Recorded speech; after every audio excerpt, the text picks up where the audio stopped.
Hey guys, welcome back to the another video of government jobs channel. तो guys आज के इस video में मैं आपको बताने वाली हूँ institute of banking personal selection यानी कि IBPS की तरफ से RRBs के PO और असिस्टेंट के ऑफिसर्स की जो पोस्ट होती है उसके लिए न्यू नोटिफिकेशन आउट हो चुका है। तो ये नोटिफिकेशन के बारे में कंप्लीट एलिजिबिलिटी क्राइटेरिया जो होने वाला है उसके बारे में आपको इस वीडियो में जानकारी देने वाली हूँ। तो प्लीज़ वीडियो को लास्ट तक देखते रहिए। और गाइज अगर आप हमारे चैनल पर न्यू हैं तो प्लीज़ चैनल को सब्सक्राइब कीजिए ऐसे ही न्यू अपडेटेड कंटेंट्स के लिए। तो गाइज ये जो न्यू नोटिफिकेशन आउट हुआ है ये RRB की पोस्ट के लिए यानी कि रीजनल रूरल बैंक जो होते हैं उसमें क्लर्क की और PO की पोस्ट के लिए होने वाला है, यानी कि IBPS की तरफ से ये रिक्रूटमेंट आउट हुआ है। तो इस नोटिफिकेशन के बारे में कंप्लीट जानकारी आपको हमारे ऑफिशियल वेबसाइट पर मिल जाएगी, जहां से आप ये ऑफिशियल नोटिफिकेशन जो है होने वाला है इस पोस्ट के लिए तो वो भी डाउनलोड कर सकते हैं यहाँ पर क्लिक करके। और अगर आप एलिजिबल है फॉर्म को फिलअप करने के लिए तो आप यहाँ पर क्लिक करके फॉर्म भी फिलअप कर सकते हैं। यहाँ से आप ऑफिशियल वेबसाइट पर भी विजिट कर सकते हैं। तो गाइज ये कंप्लीट जानकारी आपको हमारे वेबसाइट पर मिल जाएगी, तो आप वहाँ पर भी जाकर इसे पढ़ लीजिएगा। तो गाइज ये जो न्यू नोटिफिकेशन होने वाला है ये new notification institute of banking personal selection की तरफ से ऑफिसर्स की स्केल 1, 2 और 3 की पोस्ट के लिए और उसी के साथ ऑफिस असिस्टेंट मल्टीपर्पज़ पोस्ट के लिए होने वाला है जो कि रीजनल रूरल बैंक्स में होते हैं। तो उस पोस्ट के लिए ये कंप्लीट नोटिफिकेशन आउट हुआ है। तो ये नोटिफिकेशन के बारे में गाइज RRBs जो कंप्लीट इंडिया के RRBs है यानी कि हेड ऑफिसेस जो है अलग अलग स्टेट्स में, तो उन सभी RRBs में ये वैकेंसीज आउट हुई है। तो ये वैकेंसीज आप देख सकते हैं कि आपका जो मतलब स्टेट है वहाँ पर का हेड ऑफिस में से आप कौन से भी एक बैंक को सिलेक्ट करके आप को फॉर्म फिलअप कर सकते हैं अगर आप एलिजिबल होंगे तो। लेकिन आपको डिज़ायर्ड है कि लोकल लैंग्वेज जो है वो आनी चाहिए, यानी कि अगर आप तेलंगाना स्टेट से वरंगल हेड ऑफिस में फॉर्म फिलअप कर रहे हैं आंध्र प्रदेश ग्रामीण विकास बैंक के लिए तो आपको तेलुगु आनी ही चाहिए, यानी कि लैंग्वेज जो है वो प्रेफरेंस रखी हुई है, आपको आनी चाहिए लैंग्वेज। तो गाइज नेक्स्ट जो है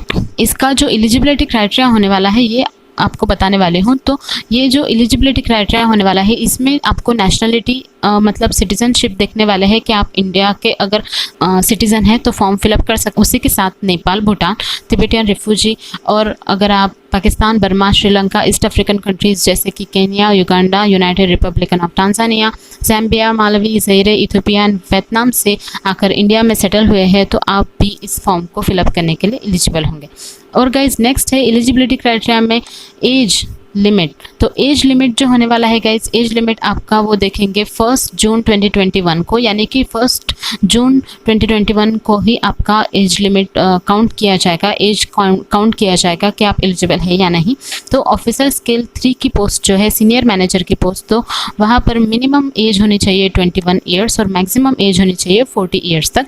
आपकी जो बर्थ डेट है वो 3 जून 1981 से लेकर 31/5/2000 के बीच में अगर आते हैं तो आप फॉर्म फिलअप करने के लिए एलिजिबल होंगे। मतलब इस कैटेगरी के लिए सीनियर मैनेजर की पोस्ट के लिए फॉर्म फिलअप करने के लिए एलिजिबल होंगे। उसी के साथ गाइस ऑफिसर स्केल 2 की जो पोस्ट है मैनेजर की पोस्ट, तो वहाँ पर मिनिमम आपका एज लिमिट होना चाहिए 21 ईयर्स से लेकर 32 ईयर्स तक।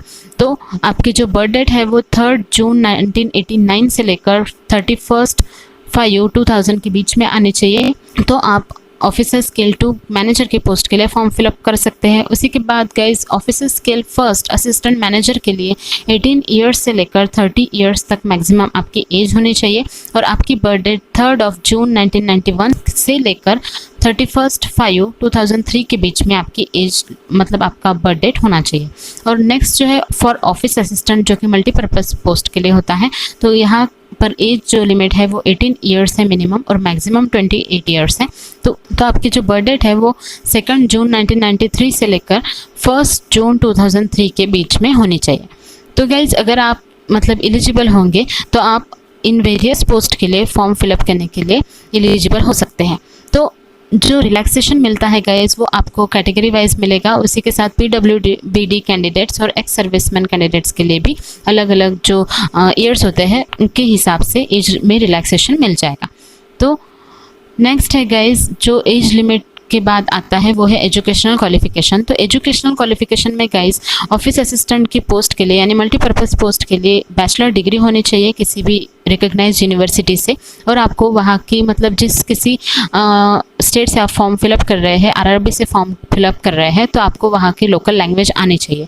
एक्सपीरियंस जो होने वाला है वो नील है, यानी कि कुछ भी एक्सपीरियंस नहीं मांगा है मल्टीपर्पज़ के पोस्ट के लिए। उसके बाद असिस्टेंट मैनेजर की पोस्ट के लिए आपको मतलब कौन से भी यूनिवर्सिटी से एक डिग्री होना चाहिए, कौन से भी फील्ड में, लेकिन प्रेफरेंस जो है वो agriculture, horticulture, forestry, animal husbandry, veterinary science, agricultural engineering, pisciculture, agricultural marketing and cooperation, information technology, management law, economics और अकाउंटेंसी को प्रेफरेंस मिल जाएगा। और उसी के साथ आपको जिस किसी आरआरबी से आप फॉर्म फिलअप कर रहे हैं तो वहाँ की लोकल लैंग्वेज आनी चाहिए, और डिज़ायरेबल है नॉलेज ऑफ कंप्यूटर।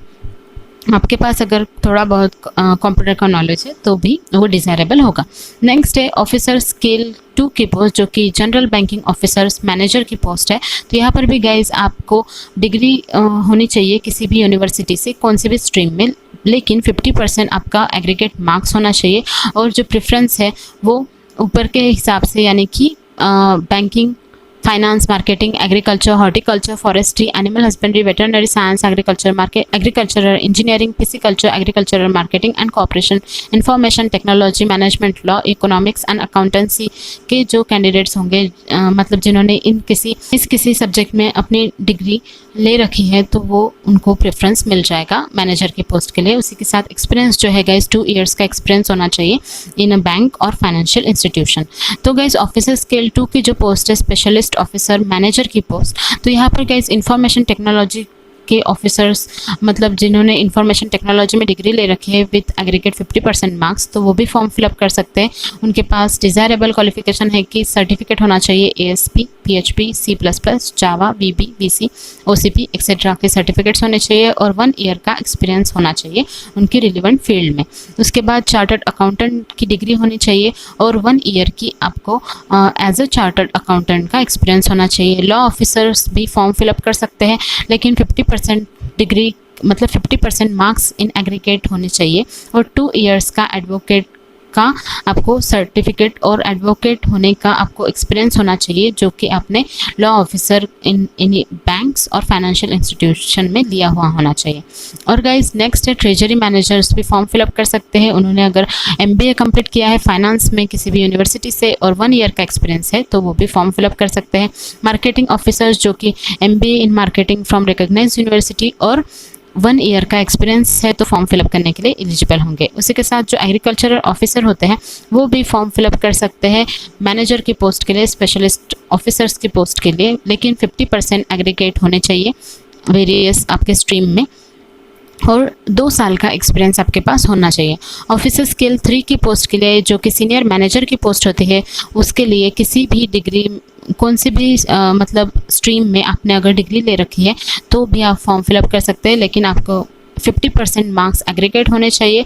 और जो प्रेफरेंस मिलने वाला है जिन किसी कैंडिडेट ने banking, finance, marketing, agriculture, horticulture, forestry, animal husbandry, veterinary science, agricultural engineering, pisciculture, agriculture marketing and cooperation, information technology, management law, economics and accountancy में अपनी डिग्री कंप्लीट की है, तो उन्हें प्रेफरेंस मिल जाएगा। लेकिन गाइज आपको मिनिमम 5 ईयर्स का एक्सपीरियंस होना चाहिए as an officer in a bank और फाइनेंशियल इंस्टीट्यूशन।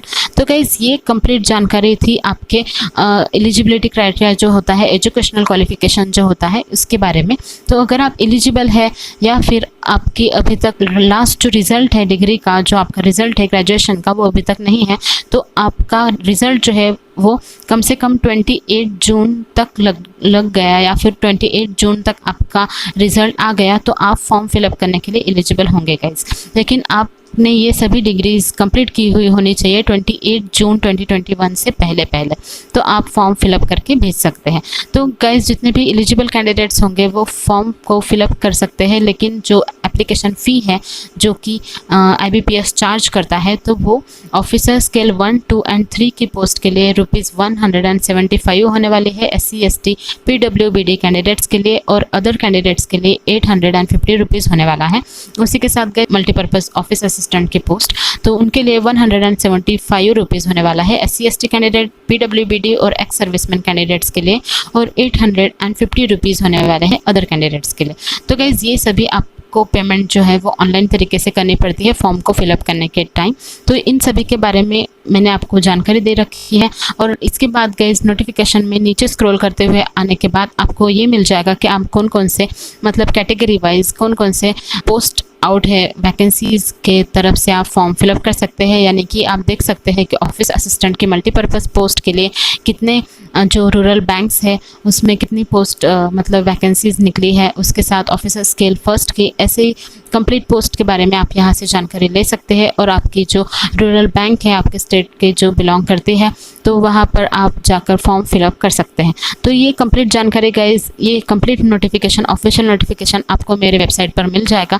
तो ये आप यहाँ पर आकर डाउनलोड कर सकते हैं। और ऑफिशियल वेबसाइट का लिंक जो है गाइज वो डिस्क्रिप्शन बॉक्स में दे रखा है, वहाँ पर से जाकर आप ये वेबसाइट ओपन करके नोटिफिकेशन डाउनलोड कर लीजिएगा।